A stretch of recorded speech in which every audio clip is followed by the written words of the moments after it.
Hi friends, welcome back to my channel. Today I'm ready with another interesting story edited by Mrs.Sudha Murthy, written by Mr. Rishi Vohra. The title of the story is The Mysterious Couple. So let's get started, friends. I had moved back from the US with my family and we had settled into an apartment in the Lokhandwala suburb of Mumbai. It was a huge apartment complex. There were four buildings with 14 stories each, and the apartments were frequently sold and bought because of the escalating property prices.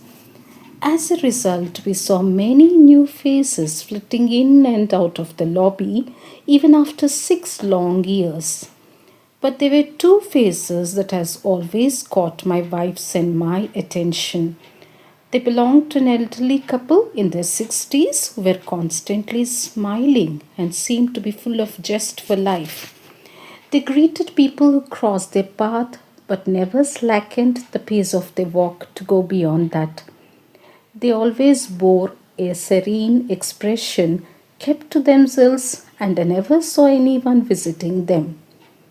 Usually, I tend to mind my own business, but this couple really piqued my curiosity. One day, I asked an acquaintance from the society about them. She merely shrugged and said, "They are weird. They don't talk to anyone. Maybe they are really rich and don't want to mix with our sort." Another one said, "The lady is very nice and has spoken to mom a couple of times.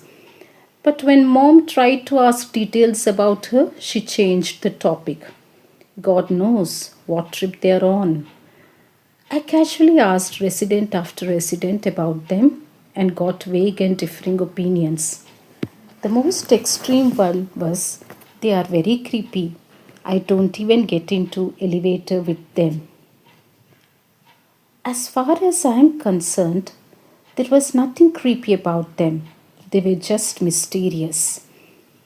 It turned out that the elderly couple lived on the same floor as we did, but in a different wing. Our homes were separated by the roughly 6,000 square feet of refuge area that was located only on our floor. Soon I started spotting the elderly man taking walks in the refuge area every evening. It was a fitting alternative to the building compound on a rainy day. For the first time, I got to observe him at close range. His confident walk and peaceful expression made him look like someone who was enjoying retired life after successfully settling his children on their own. But no matter how approachable he looked, I could never muster up the courage to strike up a conversation with him. One day, when both the elevators in our wing went out of action, my wife and I decided to cross over to the other wing and take the lift from there. Our 3-year-old daughter chose to skip ahead and reach the elevator lobby before us. When we caught up with her, we saw her chatting animatedly with the mysterious couple. They were stuck outside their flat because their door lock had jammed and they were awaiting a locksmith. We usually don't pull our daughter away from conversations for a reason. She is a very friendly child but chooses whom she wants to talk at length with, and those people are very few. Such lengthy conversations may happen at a store, in the mall, on the street, or even on an aeroplane. The common thread between all these people we have noticed is that she chooses fellow conversationalists who are well spoken and friendly, irrespective of the strata of society they belong to. After missing the elevator 4 times, we took the next ride on the couple's insistence. They realized that we were pressed for time. We offered them assistance with the lock, but they politely declined, saying that they had just spoken to the locksmith and he was a few minutes away. They were so nice, so polite and courteous that I was stumped, given the rumors we had heard about them. A couple of weeks later, my daughter and I were outside our apartment door receiving a package, and we saw the elderly man taking a walk in the adjacent refuge area. My daughter ran to him, and after I had signed for the package, I too joined their conversation. Later, my daughter went back inside while I kept chatting with him. He was so intelligent and easy to talk to that all the preconceptions that I had of him dissipated immediately. We started talking about our apartments and progressed into real estate prices, pollution, the city, and other such popular topics. When it came to the building society, he mentioned that he did not really have any friends in the complex, probably because of the fast paced life that defined most of the residents' lives. Almost all the society members were in the age group of below 50. He seemed oblivious to the gossip behind his back. He went on to relate to that he had already worked mostly abroad but had chosen to move back to Mumbai in 1993. Then the topic shifted to my family, and I told him about my background and family. After some time, I asked him, "Where are your children?" Suddenly, the cheer evaporated from his face and was replaced by a mask of sadness. He told me that he lost his children in the bomb blast of 1993. At that time, he was visiting and also working abroad, and his sons were scheduled to visit him.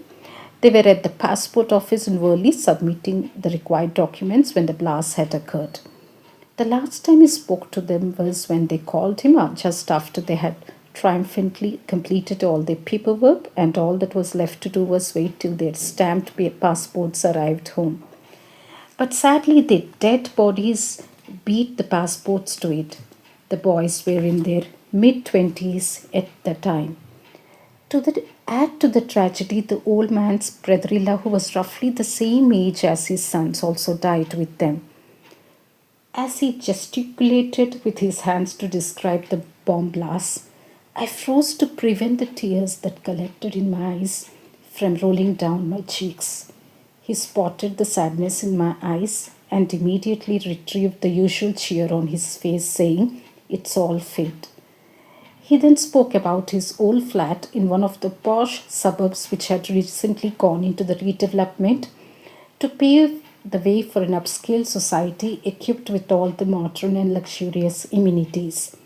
He spoke excitedly about moving ahead and avoided talking any further about the devastation that had scarred his life forever.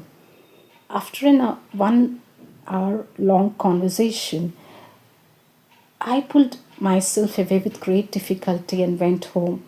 My neighbor was nothing short of an interesting and endearing man, and I could have conversed with him for hours, but I had already infringed enough on his daily evening walk.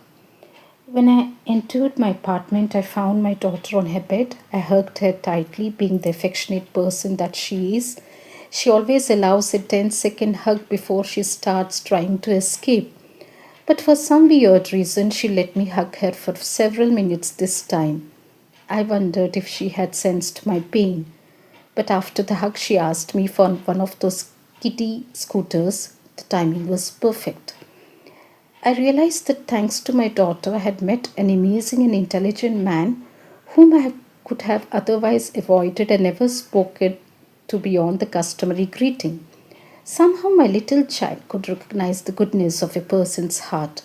Maybe all children do, and as adults, we shy away from making friends with or trying to understand people who are beyond our immediate circle. I understood the couple's reason for not sharing their personal tragedy with the residents. All they wanted was friendship.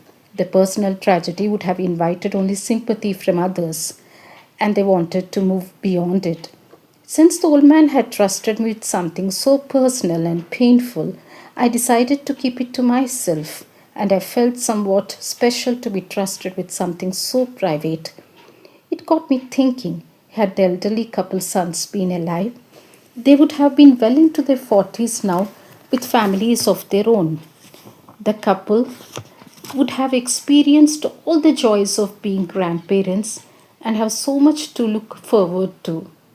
Life may not have given them the opportunity to be grandparents to their own sons' children, but life seemed to be giving me the opportunity to give my daughter the grandparents she did not have from her father's side. I resolved to ask them if my daughter could address them as Dada and Dadi respectively.